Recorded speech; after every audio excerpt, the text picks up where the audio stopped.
આજે કલેક્ટર જ્યારે એમને સમર્થન આપતા હોય તો તમે બંધારણીય પદ પર બેસીને બે મોડાની વાત કરો એ વ્યાજબી નથી.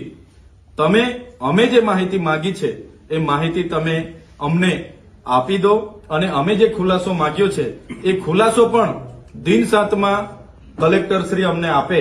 અમારા રાજકીય કારકિર્દીને નુકસાન થાય અને અમારા શાખને નુકસાન થાય એવું અમે ક્યારેય સાખી લેવાના નથી.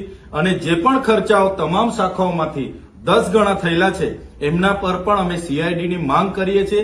સીઆઈડી તપાસ કરશે તો દૂધનું દૂધ પાણીનું પાણી થઈ જશે. કોની એજન્સીઓ છે?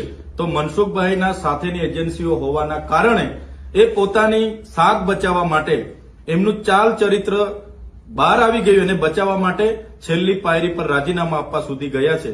ત્યારે કલેક્ટરને અમને જાણવા મળ્યું છે ઈડી સુધીની ધમકીઓ ભાજપના નેતાઓ દ્વારા મળી છે.